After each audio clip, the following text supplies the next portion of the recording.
अब हम डार्सी-विसबेक इक्वेशन देखेंगे। देखिए क्या होता है जब भी पाइप में पानी आपका फ्लो होता है तो इसमें दो तरीके के लॉसेस होते हैं। एक मेजर लॉसेस होता है, सेकंड आपका माइनर लॉसेस होता है। तो मेजर लॉसेस किसके कारण होता है? That is due to friction in pipeline के कारण होता है। और जो माइनर लॉसेस होता है वो किसके कारण होता है? अगर पाइप में सडन एक्सपांसन आ जाए या सडन कॉन्ट्रैक्शन आ जाए या बेंड हो जाए या पाइप के अंदर बॉल वॉल लगा हो या आपका गेट वॉल लगा हो, ठीक है, तो उसके कारण क्या होता है? माइनर लॉसेस होता है। तो देखिए अगर हमको क्या करना है, मेजर लॉसेस निकालना है, फ्रिक्शन लॉसेस निकालना है, तो उसके लिए हमको क्या पढ़ना पड़ेगा? डार्सी-विसबेक इक्वेशन को पढ़ना पड़ेगा। तो देखिए ये क्या बोलता है? Darcy Weisbach equation can calculate major losses in flow through pipe. और मेजर लॉसेस किसके कारण होता है? फ्रिक्शन इन पाइपलाइन के कारण होता है। It relates the head loss due to friction along a length of a pipe to the average velocity of the fluid flow for an incompressible fluid। तो देखिए हमें क्या निकालना है? Head loss due to friction in pipeline हमें निकालना है। ठीक है, it is the major losses जो कि पाइप के अंदर होता है। तो देखिए ये आपकी एक पाइप है, पाइप का डायमीटर कितना है? डी है। पाइप में क्या हो रहा है? यहाँ से पानी आपका आ रहा है, तो पानी आपका इस तरीके से फ्लो होगा। यहाँ पे पानी ऊपर चढ़ेगा, यहाँ पे पानी कम चढ़ पाएगा ऊपर क्योंकि यहाँ पे फ्रिक्शन लॉस हुआ आपका। ठीक है, यहाँ पे फ्रिक्शन लॉस हुआ, यहाँ से पानी आपका निकल गया। तो हमें निकालना है कि head loss due to friction in pipeline कितना हुआ है। तो देखिए यहाँ पे इस सेक्शन को मैंने बोला इट इज सेक्शन 1 और इसको बोला इट इज सेक्शन 2। तो यहाँ पे जो पानी ऊपर चढ़ा है, ठीक है, यहाँ पे कितना चढ़ा है? H1 चढ़ा है। H1 बराबर क्या आ जाएगा? P1 बाई रो जी आ जाएगा। यहाँ पे पानी कितना ऊपर चढ़ा है? दैट इज H2 चढ़ा है। H2 कितना होगा? P2 अपॉन रो जी। तो लॉस ऑफ हेड आपको ये नजर आ रहा है, इट इज आवर HF। ये लॉस ऑफ हेड कितना है? That is HF। और इन दोनों के बीच का जो डिस्टेंस है उसको हमने क्या बोला है? दैट इज आवर L है।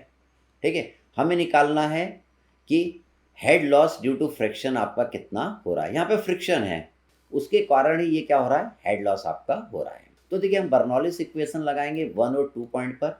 बर्नौलिस इक्वेशन हम पढ़ चुके हैं। ये क्या बोलता है? P1 by rho g plus V1 square by 2G plus Z1 is equal to P2 by rho g plus V2 square by 2G plus Z2 plus HF। ये आपका HF है। तो यहाँ पे देखिए पाइप का डायमीटर दोनों जगह सेम है, तो V1 आपका V2 के बराबर आ जाएगा। और पाइप आपकी कैसी है? हॉरिजॉन्टल है, तो Z1 आपका Z2 के बराबर आ जाएगा। तो यहाँ पे देखिए हम इसको काट सकते हैं, इसको इससे काट सकते हैं और Z1 को Z2 से हम काट सकते हैं। आपकी अगली इक्वेशन क्या बन जाएगी? आपकी इक्वेशन बन जाएगी P1 by rho g minus P2 by rho g equal to HF। आप इसको क्या लिख सकते हैं? P1 minus P2 equal to rho g HF आप लिख सकते हैं। ये हमारी बन गई इक्वेशन नंबर 1। अब देखिए हमने ये दो सेक्शन लिया है, तो पानी क्या करेगा? इस सेक्शन में क्या करेगा? प्रेशर फोर्स लगाएगा। कितना प्रेशर फोर्स लगाएगा? That is P1A1। और यहाँ पे जो प्रेशर फोर्स लगेगा वो कितना लगेगा? P2A2 लगेगा। जब पानी यहाँ पे फ्लो हो रहा है तो यहाँ पे एक फ्रिक्शनल फोर्स लग रहा है जिसके कारण हेड लॉस हो रहा है। तो यहाँ पे फ्रिक्शनल फोर्स कितना लग रहा है? दैट इज F लग रहा है। ठीक है, फ्रिक्शनल फोर्स कितना लग रहा है? दैट इज F लग रहा है। फ्लो आपका कैसा है? स्टडी है। फ्लो आपका स्टडी है, मतलब यहाँ पे नेट फोर्स कितना लगेगा? दैट इज इक्वल टू 0 लगेगा। अगर फ्लो आपका स्टडी रहता है तो नेट फोर्स कितना लगता है? दैट इज इक्वल टू 0 लगता है। ठीक, तो देखिए यहाँ पे कितने फोर्स लग रहे हैं? एक आपका P1A1 लग रहा है, एक आपका P2A2 लग रहा है और एक आपका फ्रिक्शनल फोर्स F लग रहा है। इन तीनों का एल्जेब्रिक सम क्या आएगा? इक्वल टू 0 आएगा, क्योंकि फ्लो आपका कैसा है? आपका स्टडी फ्लो है। तो देखिए मैंने यहाँ पे लिख दिया P1A1 minus P2A2 minus F equal to 0। यहाँ पे आपको नजर आ रहा है कि A1A2 के बराबर है, A1 बराबर A2 है, that is equal to A है। तो A1A2 की जगह मैं A लिख देता हूँ, तो हमारी इक्वेशन बन गई that is P1A minus P2A equal to F। मतलब हम यहाँ पे लिख सकते हैं P1 minus P2 equal to F divided by A हम लिख सकते हैं। ये हमने लिख दिया। हमको F की वैल्यू निकालना पड़ेगा। तो F की वैल्यू कितनी आती है? That is F dash into pi d l into we square आती है। ये जो हमने वैल्यू निकाली है ये एक्सपेरिमेंटली कैलकुलेट करते हैं कि ये F कितना आएगा। That is F dash into pi d l into we square. ये जो आपको पाई डी एल नजर आ रहा है it is the wetted area. ये वेटेड एरिया कौन सा है, ये आपका वेटेड एरिया है। तो पाइडियल क्या होगा, इसका जो सरकमफ्रेंस है पूरा इतनी लेंथ तक, यहाँ पे पानी क्या कर रहा है, इसको वेट कर रहा है, गीला कर रहा है, इसको हम वेटेड एरिया बोलते हैं। ये वेटेड एरिया है। वो क्या है, पाइडियल इक्वल टू क्या हो गया आपका, वेटेड एरिया हो गया। तो ये जो इक्वेशन है ये हम एक्सपेरिमेंटली इसको कैलकुलेट करते हैं, ये एफ की वैल्यू, ठीक। तो यहाँ पे क्या क्या चीज़ दिया है, तो देखिए यहाँ पे पाई डी को मैंने क्या लिख दिया है, पी लिख दिया है। P is the perimeter, pi D क्या हो जाएगा, इसका पेरीमीटर हो जाएगा। यहाँ पे एफ क्या है, it is the frictional resistance है, मतलब फ्रिक्शनल फोर्स है आपका। एफ डैश क्या है, it is the frictional resistance per unit area per unit velocity है। एफ डैश आपका क्या है, it is frictional resistance per unit area per unit velocity है। तो आप अगर आप F dash into pi D L into we square कर देंगे तो टोटल फ्रिक्शनल फोर्स आपका निकल के आ जाएगा, टोटल फ्रिक्शनल रेजिस्टेंस आपका निकल के आ जाएगा। हमने क्या करा, हमने P1 माइनस P2 की वैल्यू, P1 माइनस P2 की वैल्यू, ये F की वैल्यू देखिए यहाँ पे मैंने पुट कर दिया। ये एफ की वैल्यू जो निकली है, नीचे वाली वैल्यू पुट कर दिया, पी के टर्म में मैंने पुट करा है, तो ये वाली वैल्यू मैंने यहाँ पे पुट कर दी। तो P1 माइनस P2 आपका कितना आ गया, that is F dash into perimeter into length into velocity square upon A आपका आ गया। हमें तो एच एफ निकालना है, हमें तो head loss due to friction निकालना है। तो देखिए इसको मैं रोजी से डिवाइड कर दूंगा, तो एच एफ क्या होता है, that is P1 minus P2 divided by रोजी होता है। तो यहाँ पे इस इक्वेशन को भी मैंने रोजी से डिवाइड कर दिया, तो you will get the value of h f, that is head loss due to friction in pipeline. अब यहाँ पे हम एक P बाई ए, देखिए यहाँ पे P लिखा है और यहाँ पे A लिखा है।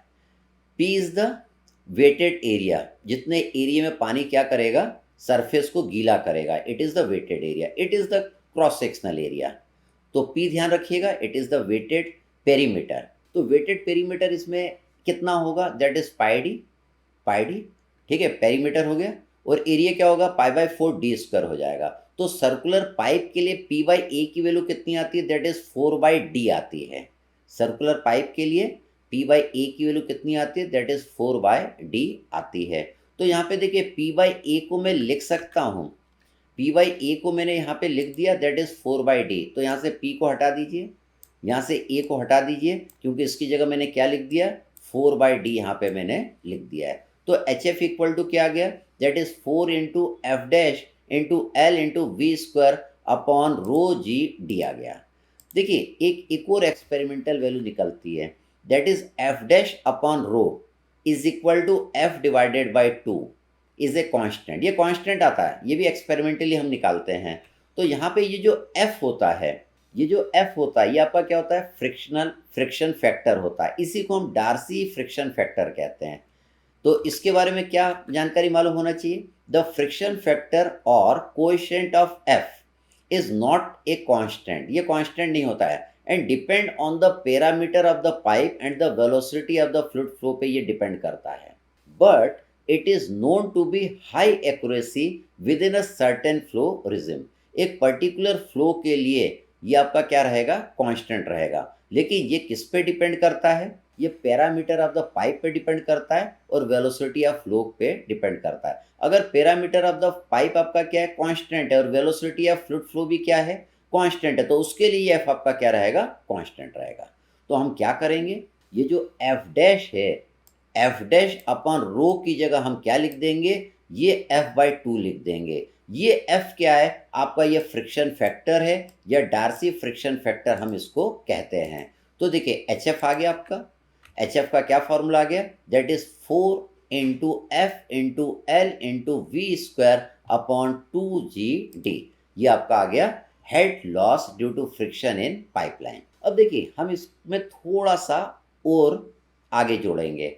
हम जानते हैं V इज इक्वल टू क्या होता है, Q बाई ए होता है, Q आपका डिस्चार्ज है। एरिया क्या होगा, that is pi by 4 d square होगा। तो इस V की जगह में Q divided by pi d square by 4 भी लिख सकता हूँ। तो आपका एच एफ की वैल्यू आ जाएगी इन टर्म्स ऑफ Q आ जाएगी।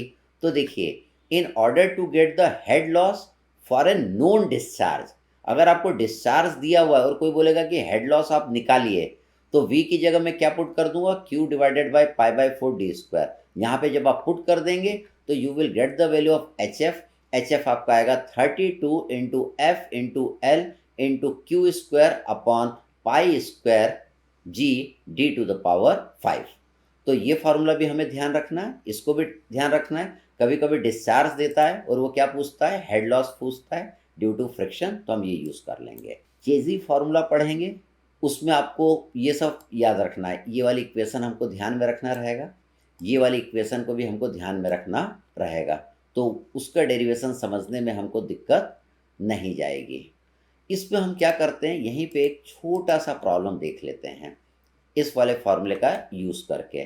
तो देखिए इसमें क्या बोल रहा है, a pipe of 1 metre diameter and 15 kilometre long transmit water of velocity 1 metre per second. The friction coefficient of pipe आपको दिया है, that is 0.005। Calculate the head loss due to friction. देखिए बिल्कुल सिंपल है, एक लाइन का question है। हम जानते हैं head loss due to friction h f की वैल्यू क्या आती है, that is 4 into f into L into we square upon 2 g D.